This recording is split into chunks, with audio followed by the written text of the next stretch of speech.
tell me about the book. How did you get the idea for the book? Tell us everything about it.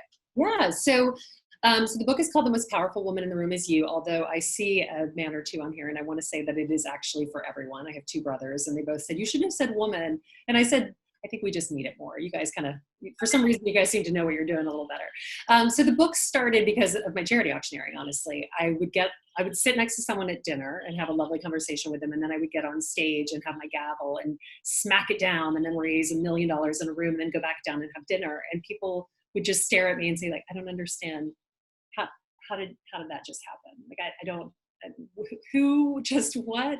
And the question always turned into a conversation with the women at the table about how they couldn't sell things, how they hated to sell, how they felt like they didn't know how to present themselves, how if someone rejected them, they felt personally wounded. And I wanted to dig into those qualities and think about a way to present it. How did I learn to do this? How did I learn to get on stage in front of, in some cases, 6,000 people at Madison Square Garden next to Bruce Springsteen and feel totally confident and ready to be there? And I learned it through a series of things that over time became very obvious to me. So as I said, what the first thing I do when I go on stage, I have a gavel and I slam it down 3 times as hard as I possibly can. And I do it every single time before I launch into the following phrase. Good evening, ladies and gentlemen. My name is Lydia Fenet. I'm here from Christie's Auction House. And then I usually throw in a joke, right? So something to kind of catch the audience. But that gavel going down catches the attention of 1,000 people in a room, and they all sort of turn. Even if they've had 15 cocktails, I have 5 seconds, right? So that is what I start with. And I do that in meetings, not with my gavel, but I always know what my line is going to be before I walk in.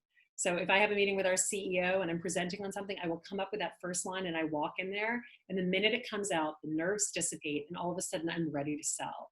The book talks a lot about presentation skills, about how to sell, frankly. How to sell as a salesperson, how to sell if you're not a salesperson. It talks about what to do with technology in sales. And I feel like all of these things had become apparent to me, but until I peeled back the layers and figured out how I learned them, I would just tell the stories. So it was nice to actually tell the stories, but then actually have practical tips for people to read them too. So that's kind of how it started. And then it just ended up being this really amazing platform that I've been able to use to talk to women and men and talk to people about sales, and just spread the message about how important it is to learn to sell yourself and to know what you're good at and let other people know it without feeling embarrassed or scared. And when you started this, so you wrote the book and you sold the book, and then you needed to go on this book tour, or you wanted to go on this book tour as part of the book, launch. How did you tell your full-time employer about this happening, and how did you get their support to do this other thing? Well, I think it all really is the way that you sell, right? It's all in the message that you sell. And this book came out really at a critical time in gender relations in our country. And I work for an auction house that has been around for 260 years, which has been predominantly male. And the company knew that. The company had very few female leaders at that point. I mean, every single person in our C-suite 2 or 3 years ago was definitely male. There were a lot of women who worked for the company, but there were no women at the top.